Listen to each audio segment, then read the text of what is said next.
네, 오늘 말씀은 여러분이 너무 잘 아시는 마르다와 마리아 이야기입니다. 어느 교회 한 청년이 SNS에 이런 글을 올렸습니다. 제가 한번 읽어드릴게요. 이번 한 주 동안 나는 너무 마리아로 살았다. 앞으로는 마르다와 마리아의 신앙의 균형을 잘 지키고 싶다라고 이제 적은 글을 보았습니다.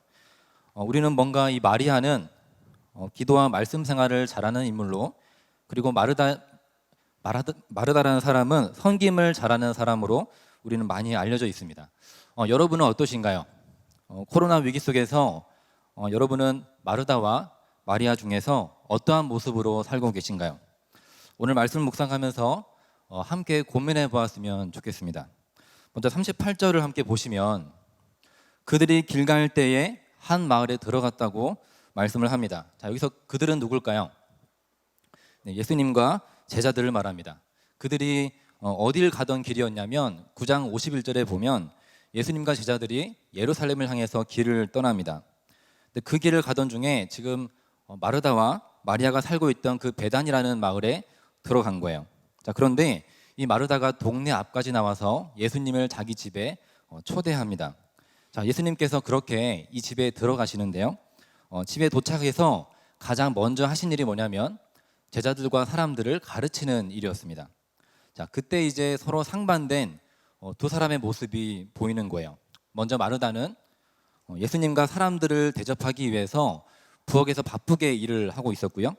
또 한쪽에서는 동생 마리아가 예수님 발 앞에 앉아서 그분의 말씀을 경청하고 있었습니다.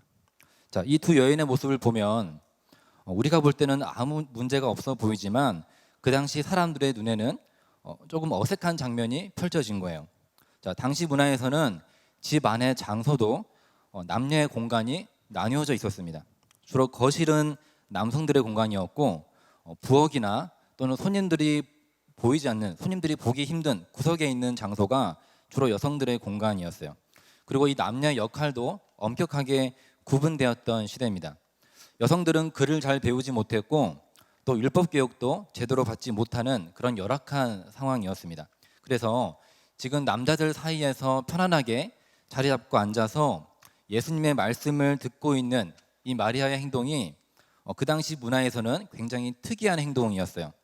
자, 그래서 이 마리아보다는 분주하게 부엌에서 일을 하고 있는 이 마르다의 모습이 그 시대 여성으로서는 훨씬 더 자연스러운 모습이었다는 거예요. 자, 하지만 마리아는 그런 거 전혀 신경 쓰지 않고 예수님 발 앞에 나아가서 그분의 말씀을 들을 정도로 그런 간절함을 가지고 있던 여인이었습니다. 자, 그런데 이 언니 마르다가 조금 서운했던 것 같아요. 마음이 좀 불편했던 거죠. 자기가 이렇게 혼자 일을 하고 있으면 좀 눈치껏 예수님께서 동생 마리아에게 이제 그만 언니를 좀 도와달라고 말씀을 해주셔야 되는데 이제 그러질 않으시는 거예요. 자, 결국 마르다가 예수님께 불평을 하게 되고요. 예수님은 그 말씀을 듣고 이제 이렇게 말씀을 하십니다. 우리 41절, 42절인데요. 우리 다 같이 한번 읽어보겠습니다. 시작. 주께서 대답하여 이르시되 마르다야, 내가 많은 일로 염려하고 근심하나 몇 가지만 하든지 혹은 한 가지만이라도 족하니라. 마리아는 이 좋은 편을 택하였으니 빼앗기지 아니하리라 하시니라. 아멘. 네, 예수님의 답변을 보시면 마르다 입장에서는 참 서운할 만한 말씀을 하셨어요. 자세히 보시면 마르다와 마리아 둘 다 좋은 편을 택했다고 하신 게 아니고 아주 단호하게 좋은 편을 택한 자는 마리아라고 말씀을 하십니다. 자, 여기서 예수님은 왜 마리아에게만 좋은 편을 택했다고 하시는 걸까요? 자, 보통 우리는 앞에서 말한 것처럼 마르다는 봉사를 잘하는 사람 또는 적극적으로 행동하는 사람으로 이해를 합니다. 그리고 반대로 마리아는 잘 움직이지 않고 가만히 앉아서 경건의 시간을 잘 지키는, 큐티하고 기도하고 예배 잘 드리는 그런 사람으로 평가하기도 합니다. 자, 그렇지만 본문에 보시면 예수님께서 이 두 여인에 대해서 말씀하실 때 그렇게 설명하지 않으셨어요. 마리아는 한쪽에 치우친 사람이 아니고 좋은 편을 택한 자라고 평가를 하십니다. 자, 그렇다면 여러분이 생각하실 때 마르다의 행동이 잘못된 걸까요? 로마서 12장 13절에 보시면 성도들의 쓸 것을 공급하며 소원 대접하기를 힘쓰라고 말씀합니다. 또 히브리서 13장 2절에 보시면 손님 대접하기를 잊지 말라. 이로써 부지 중에 천사들을 대접한 이들이 있었다고 기록해요. 자, 여기서 볼 수 있듯이 손님을 대접하는 것은 신약 시대를 살았던 그리스도인들에게 아주 중요한 덕목 중에 하나였습니다. 또한 구약 성경을 살펴봐도 아브라함과 롯을 그 대표적인 예로 들 수 있을 거예요. 구약 시대에도 이 손님을 대접하는 것은 단순한 관습이 아니라 하나님을 대하는 신실함을 드러내는 행동이었습니다. 자, 그들이 손님을 대접하는 그 모습을 생각해 보시면 하나님을 섬기는 사람들이 이 부분을 얼마나 중요하게 여기는지 우리가 알 수 있는 거예요. 자, 이런 맥락에서 마르다도 예수님께서 베다니 마을에 들어오셨을 때 가장 먼저 나가서 주님을 영접했던 것이고 정성을 다해서 대접해드리고 싶었던 거예요. 그러니까 누군가를 섬기고 대접하는 일에 열심히 있었던 여인이었습니다. 따라서 이 마르다의 행동은 그 당시 문화적으로 봤을 때 옳은 일이고 또 성경의 가르침에 비추어서 봤을 때도 칭찬받아 마땅하고 또 하나님이 기뻐하실 만한 일인 거예요. 그런데도 예수님께서는 마리아에게만 단호하게 동생 마리아한테만 좋은 편을 택했다고 하신다는 거예요. 자, 이 본문을 이제 오해하시면 앞으로 나는 이제 봉사는 절대 안 한다. 이제 앉아서 나도 편하게 듣기만 하겠다라는 생각을 할 거예요. 그래서 이 시간에 예수님께서 왜 이렇게 말씀하셨고 또 그 좋은 편이라는 게 무엇인지 함께 살펴보려고 합니다. 자, 그런데 오늘 본문을 자세히 보시면 시간 순서가 맞지 않는 부분이 있어요. 자, 설교 초반에 말씀드렸듯이 예수님과 제자들은 어디를 가는 길이었죠? 네, 예루살렘을 가던 길이었어요. 근데 언제 출발했냐면 9장 51절에서 출발을 했습니다. 9장 51절에서 이제 막 출발을 한 거예요. 그런데 그 거리가 얼마나 되냐면 123km가 넘는 긴 여정입니다. 9장 51절에서 방금 출발했는데 10장에 와서 베단이라는 마을에 들어가셨다는 거예요. 자, 베단이는 어디에 있는 마을일까요? 예루살렘과 3km밖에 떨어져 있지 않은 아주 가까운 마을입니다.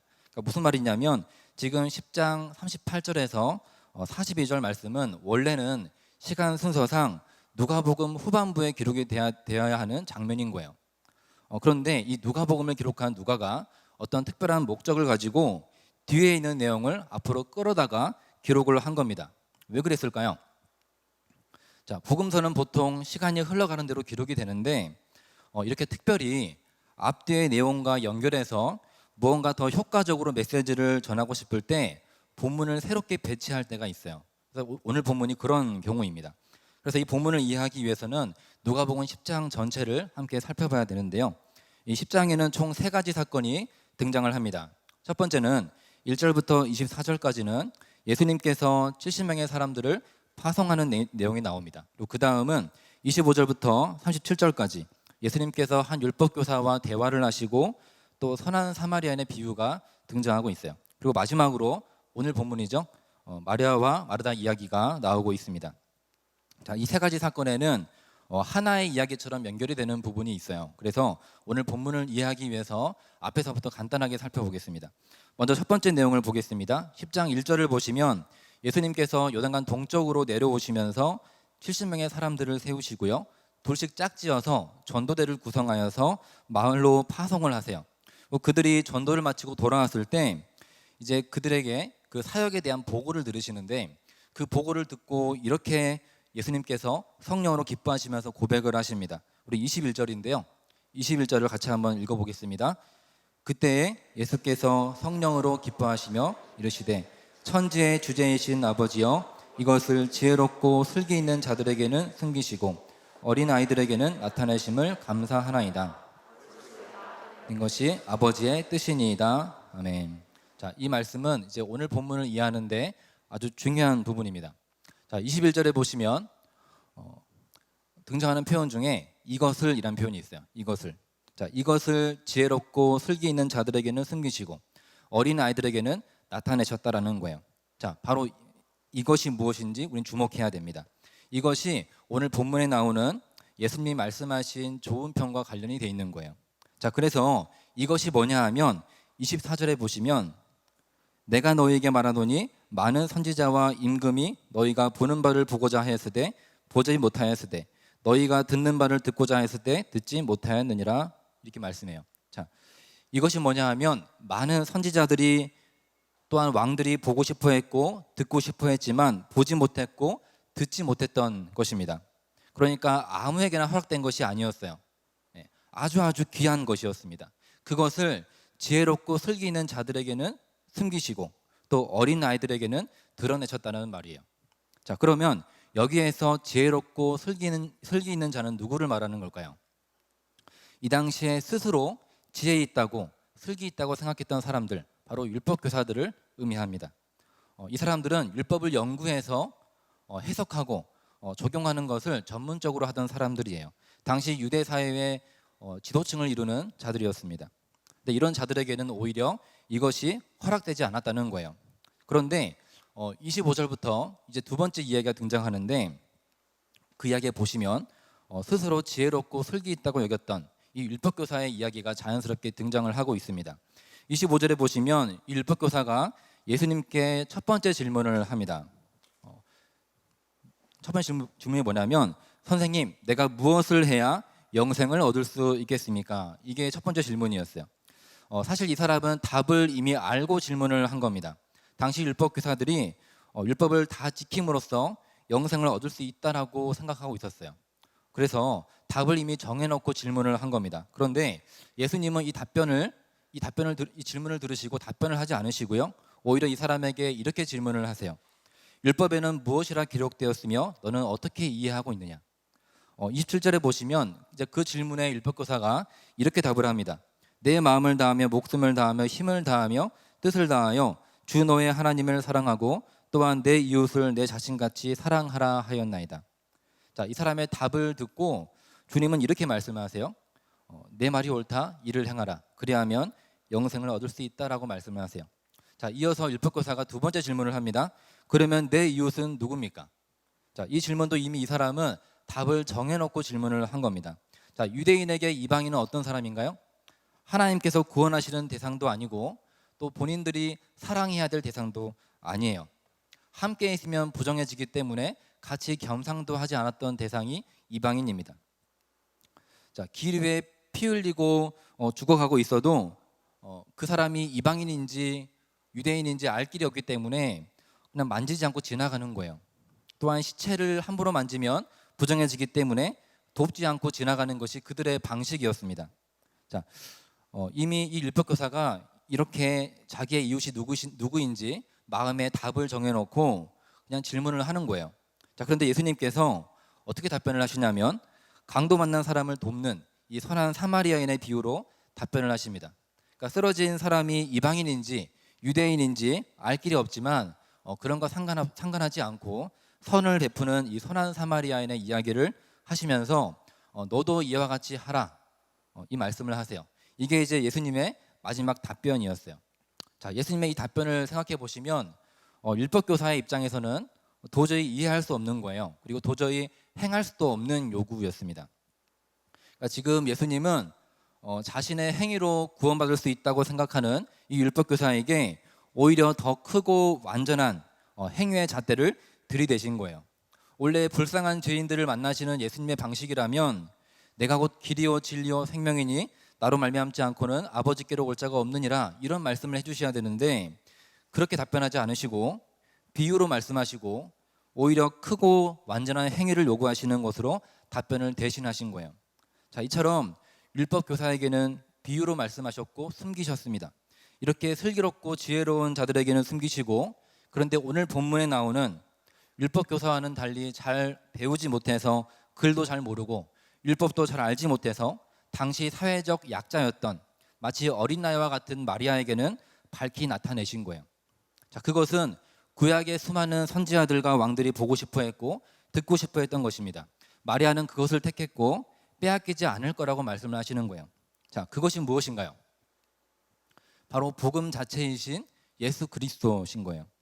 구약의 수많은 사람들이 그분에게 듣고 싶어 했어요. 그분을 보고 싶어 했어요.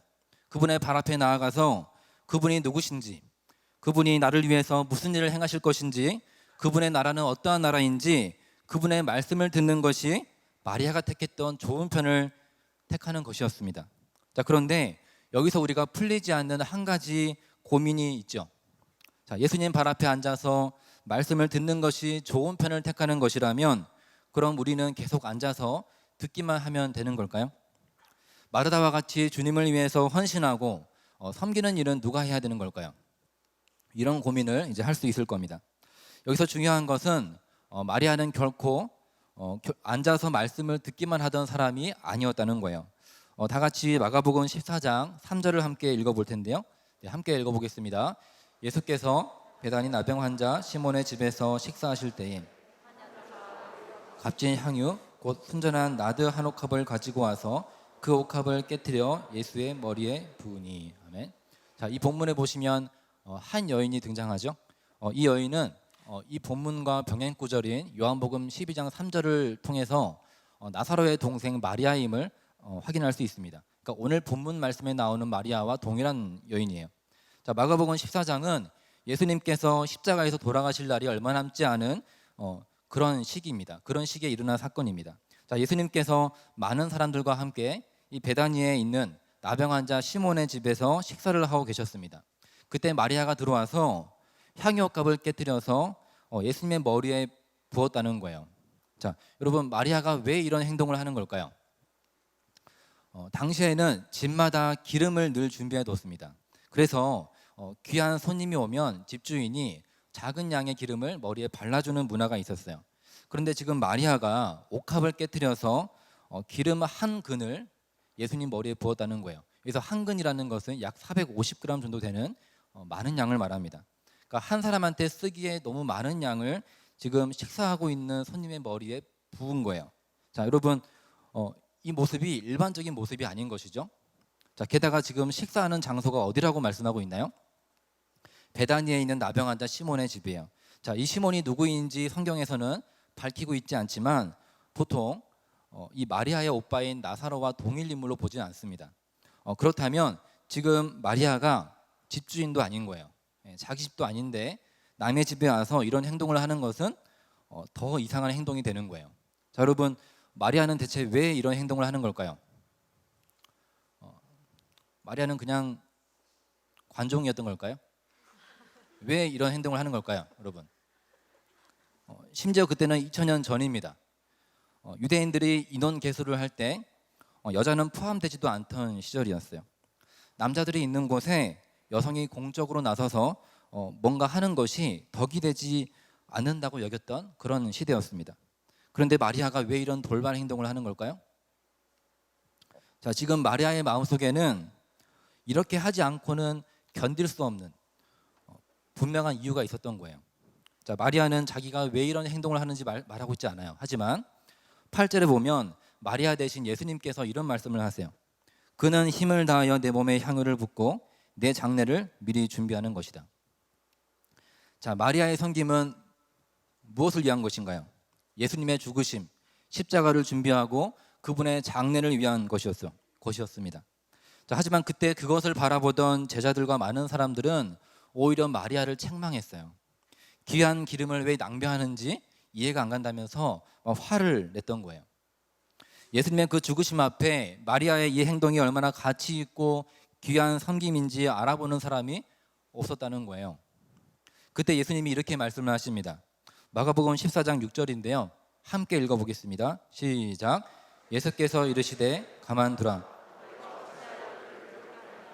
그가 내게 좋은 일을 하였느니라. 아멘. 자, 예수님께서 사람들 앞에서 마리아가 내게 좋은 일을 했다고 말씀하십니다. 여러분, 오늘 우리 설교 본문 기억하시나요? 좋은 편을 택했던 마리아가 결국 예수님께 좋은 일을 하게 된 거예요. 마리아는 지금 예수님을 위해서 너무나 아름다운 일을 한 겁니다. 이것은 예수님 마음에 너무나 큰 기쁨이 되었고 위로가 되었던 섬김이었어요. 마가복음 14장 9절에 보시면 제가 읽어드릴게요. 내가 진실로 너희에게 이르노니 온 천하에 어디서든지 복음이 전파되는 곳에는 이 여자가 행한 일도 말하여 그를 기억하라 하시니라. 여러분, 예수님께서 온 천하에 복음이 전파되는 곳에, 예수님 자신이 전파되는 그곳에 마리아의 섬김도 함께 기억해달라고 부탁을 하고 계신 거예요. 마리아의 이 섬김이 얼마나 예수님께 큰 기쁨이 되었는지 느껴지시나요? 여러분, 마리아는 결코 가만히 앉아서 말씀을 듣기만 하던 사람이 아니었습니다. 마리아는 그 누구보다 자기 평생에 주님 마음에 가장 흡족한 최고의 섬김을 올려드린 그런 여인이었어요. 자, 주님의 마음을 시원하게 해드린 이 위대한 섬김이 어디에서부터 시작되었나요? 오늘 본문에서 보았듯이 예수님 발 앞에 나아가서 그분의 말씀을 듣는 것으로부터 시작되었다라는 것입니다. 좋은 편을 택하였던 자가 좋은 일을 하게 되는 거예요. 지금 마가복음 14장의 상황은 이제 며칠 후면 예수님께서 십자가에서 돌아가실 겁니다. 그때 예수님 마음이 어떠셨을까요? 마가복음 14장 34절에 보면 예수님이 이렇게 말씀하세요. 내 마음이 심히 고민하여 죽게 되었다. 죽을 지경이라는 거예요. 너무너무 괴롭다는 거예요. 십자가를 앞두고 계신 주님의 마음도 참 힘드셨습니다. 수많은 사람들이 주님 곁에 있었어요. 주님께 직접 복음을 들었습니다. 이제 곧 예수님께서 고난받으시고 십자가에 죽으실 거라는 사실을 여러 차례 제자들한테 말을 했어요. 그런데 그들의 관심은 어디에 있었나요? 그들은 무엇을 택했나요? 이스라엘이 회복되면 한 자리 차지하는 데 관심이 있었어요. 은 30에 예수님을 팔아넘기는 데 관심이 있었어요. 돈과 명예와 권력을 선택하고 배신하고 도망갔습니다. 그들 모두가 복음을 들었고 그 복음이신 예수님을 눈으로 직접 보았지만 그 복음을 대하는 사람들의 태도가 너무 달랐다는 거예요. 진정으로 좋은 편을 택한 사람은 마리아였습니다. 그 마리아가 주님께 기름을 부어드린 거예요. 그 시대의 여성으로서 마리아의 행동은 주변 사람들의 따가운 시선을 받을 수 있는 그런 일이었지만 전혀 개의치 않았습니다. 마리아의 관심은 오직 예수님께 있었어요. 마리아가 부은 기름은 예수님의 머리를 타고 흘러내렸을 것입니다. 마치 이 모습은 우리로 하여금 구약의 왕들과 선지자 그리고 제사장을 세울 때 기름을 붓는 모습을 떠올리게 합니다. 그분이 십자가에 달리시기 직전에 지금 마리아가 예수님께 기름을 붓고 있는 거예요. 마리아가 의도하지 않았다 할지라도 우리는 이 장면을 통해서 예수님께서 우리의 유일한 왕 되시고 선지자이시고 제사장이시라는 사실을 떠올리게 하는 거예요. 자, 이 본문이 저와 여러분에게 주는 메시지는 향유 옥합처럼 비싼 것을 하나님께 드리라는 말이 아니에요. 이 말씀이 우리에게 주는 교훈은 예수님 앞에서 그리고 그분의 죽으심 앞에서 그분의 십자가 앞에서 마리아와 같이 매 순간 마리아와 같은 심정으로 서라는 거예요. 마리아에게는 그 시대의 여성으로서 쉽지 않은 상황 가운데서 주님 발 앞에 나아갈 정도로 그런 간절함이 있었던 여인이었습니다. 예수님의 그 죽으심 앞에 유일하게 반응했던 사람 마리아죠. 그래서 주님의 장례를 위해서 주저없이 옥합을 깨트린 사람이 바로 마리아였던 거예요. 주님의 마음을 알아주었던 유일한 한 사람이죠. 마리아는 그렇게 옥합을 깨트려서 주님께 기름을 부어드렸지만 예수님께서는 자기 자신을 깨트리셔서 값으로 매길 수 없는 보배로운 피를 마리아에게 또한 저와 여러분에게 부어주신 것입니다. 그분이 바로 우리의 가장 좋은 편 되시는 예수 그리스도이신 거예요. 여러분은 예수님의 십자가 앞에 날마다 어떠한 마음으로 서고 계시나요? 차갑게 식어버린 마음으로 십자가를 바라보고 계시진 않습니까? 왜 그런 걸까요? 주일학교 때부터 복음을 너무 많이 들어서 너무 익숙해서 우리의 마음이 식은 걸까요? 그 반대죠. 우리가 복음을 너무 듣지 않았기 때문이에요. 혹은 복음을 듣는 시간보다 세상의 소리를 듣는 시간이 너무나 많았기 때문이에요. 어떤 분은 이렇게 말할 수 있습니다. 지겹도록 들은 복음, 다 아는 복음을 왜 또 들어야 되는가? 고린도전서 15장에 보시면 사도 바울이 이런 말을 합니다. 형제들아, 내가 너희에게 전한 복음을 너희에게 알게 하노니. 사도 바울은 복음을 이미 전했지만 그 복음이 고린도 교회 성도들의 삶 가운데 깊이 뿌리 내려질 수 있도록 더 분명해질 수 있도록 거듭해서 복음을 전하겠다는 말을 하고 있어요. 우리도 복음을 반복해서 들을 필요가 있습니다. 그렇기 때문에 우리는 늘 복음 앞에 나아가야 되는 거예요. 복음은 듣고 또 들어야 되고 그 안에 깊어져야 됩니다. 목사라는 명찰이 저를 저절로 예수님께로 데려가지 않아요. 아포스톨 공동체라는 이 명찰이 여러분을 저절로 주님께로 인도하지 않습니다. 그렇기 때문에 우리는 늘 좋은 편을 택해야 되는 거예요. 이 말씀을 준비하면서 기도하는 가운데 떠오르는 단어가 있었습니다. 태교라는 단어인데 물론 저는 태교를 해본 적이 없지만 여러분도 해본 적 없겠죠, 그렇죠? 네. 태교를 하시는 분들을 보면 늘 좋은 것을 찾습니다. 좋은 것을 먹고 좋은 것을 말하고 좋은 것을 생각하고 좋은 것을 보려고 해요. 왜냐하면 그분들이 그렇게 그 좋은 것에 매달리는 이유는 그 좋은 것이 뱃속에 있는 아이가 잘 자라도록 돕기 때문이죠. 우리의 신앙생활도 마찬가지입니다. 우리의 영혼을 위해서 우리는 늘 좋은 편을 택해야 되는 거예요. 그 좋은 편이 바로 우리 예수 그리스도신 겁니다. 우리는 예수님을 먹고 마셔야 되는 거예요. 예수님을 듣는 데 힘써야 됩니다. 예수님을 말해야 돼요. 예수님을 깊이 생각해야 됩니다. 그럴 때 우리의 가장 좋은 편 되시는 예수님께서 우리를 그분의 장성한 분량에 이르기까지 잘하도록 하실 겁니다. 우리 안에서 착한 일을 시작하신 분이 그 일을 이루시고 완성하실 거예요. 자, 그렇다면 우리는 삶 가운데서 좋은 편을 택하기 위해서 어떻게 해야 될까요? 첫 번째로 주님과의 교제를 방해할 정도로 우리가 너무나 많은 일을 감당하고 있지는 않은지 점검해 봐야 돼요. 우리의 구원의 문제뿐만 아니라 우리의 모든 작은 섬김까지도 예수 그리스도의 발 앞에서 그분의 발 앞에 앉아서 그분께 듣는 것으로부터 시작되어야 한다는 말이에요. 이것이 바로 가장 중요한 한 가지입니다. 마르다의 섬김이 절대로 가치 없는 것이 아니에요. 매우 옳은 일이고 하나님이 기뻐하시는 일입니다. 하지만 그 작은 섬김도 예수 그리스도 앞에 앉아서 그분에 대해서 듣는 것으로부터 시작되지 않는다면 우리도 마르다처럼 귀한 섬김을 하면서도 염려와 근심으로 오히려 주님을 원망하는 그런 안타까운 모습을 보게 될 거예요. 두 번째로 우리는 매일 복음을 들을 수 있는 곳으로 나아가야 됩니다. 교회에서 예배드리는 이 시간도 그런 시간에 해당이 되는 거예요. 개인적으로 큐티를 하고 복음을 잘 설명해 놓은 기독교 서적을 가까이 하시거나 말씀을 붙들고 기도하는 시간이 바로 그런 시간입니다. 또한 받은 은혜를 사랑방 친구들과 함께 나누는 시간도 좋은 편을 택하는 거예요. 여러분의 삶 속에서 이루어지는 크고 작은 일들이 어디에서부터 시작되고 있습니까? 주님의 발 앞에 앉아서 그분께 잠잠히 듣는 시간, 그 좋은 편을 택하고 계시나요? 여러분의 그 마음은 예수님의 그 십자가 앞에 반응하고 계십니까? 아니면 마리아를 책망했던 제자들처럼 혹은 예수님께 불평하던 마르다처럼 너무 분주해서 다른 것에 더 관심이 있어서 가장 중요한 한 가지를 놓치고 있지는 않은지 점검해 봤으면 좋겠어요. 자, 코로나 때문에 여러 가지 이유로 이 좋은 편을 놓치고 있는 분들이 계시다면 이 시간 회복하는 은혜를 우리가 입기를 원합니다. 지금 당장 주님 발 앞에 나아가기를 원해요.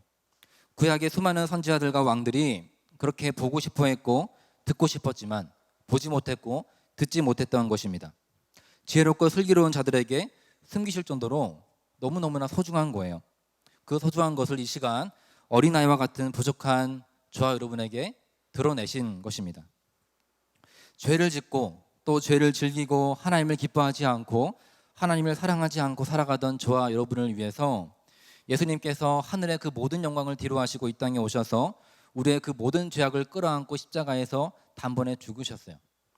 자, 그런 예수님보다 우리에게 이 땅에서 더 좋은 게 있나요?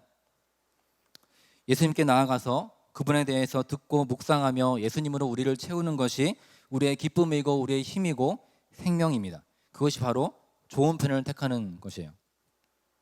매순간 예수님께서 저와 여러분을 그분의 발 앞으로 초대하고 계십니다. 주님의 임재 가운데로 부르고 계세요. 우리에게 중요한 것을 놓치지 말라고 말씀을 하십니다.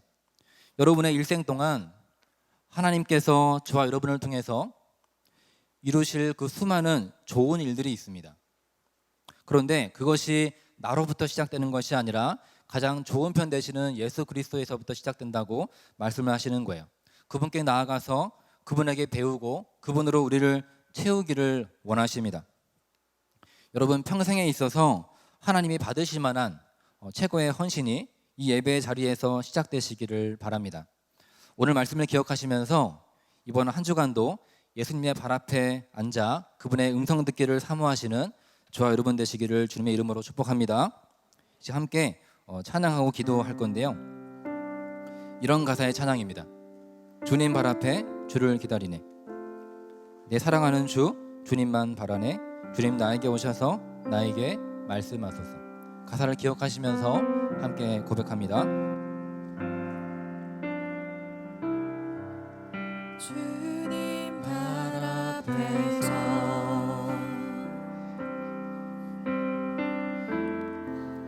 주를 기다리네.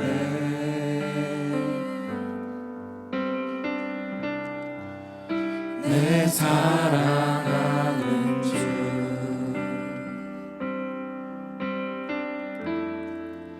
주님만 바라네 주님 발 앞에서 주님 발 앞에서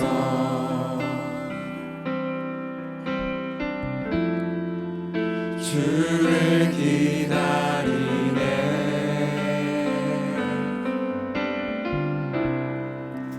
내 사랑하는 주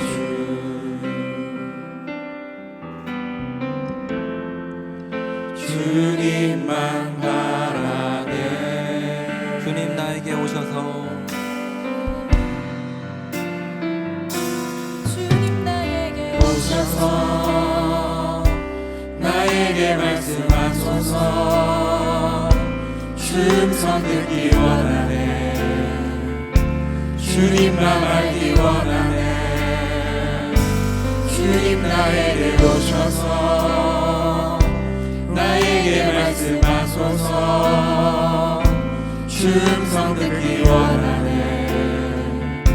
주님 나 알기 원하네 주님 나에게 오셔서 주님 나에게 오셔서 나에게 말씀하소서 주음성 듣기 원하네 주님 만나기 원하네 주님 나에게 오셔서 주님 나에게 오셔서 나에게 말씀하소서 주음성 듣기 원하네 주님 만나기 원하네 네, 이 시간에 함께 말씀을 기억하면서 기도하기를 원합니다. 그동안 너무 분주해서 또는 우리의 영적인 게으름 때문에 여러 가지 이유로 가장 중요한 것을 놓치고 살아왔다면 이 시간에 회개하고 회복하기를 원합니다. 십자가 앞에 차갑게 식어버린 마음을 가지고 이 시간 나왔다면 이 시간 저희들의 굳은 마음을 회복시켜달라고 기도하기를 원합니다. 늘 좋은 편 되시는 예수님의 발 앞에 나아가서 머무는 그 시간으로 하루를 시작할 수 있도록 결단하면서 이 시간 우리 함께 주여 한번 외쳐 기도하겠습니다.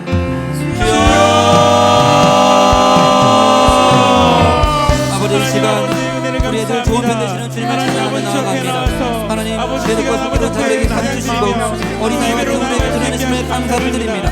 아버지 우리에게 주님의 그 사랑의 음성을 앞에 믿음으로 반응하기를 원합니다. 주여 도와주시옵소서.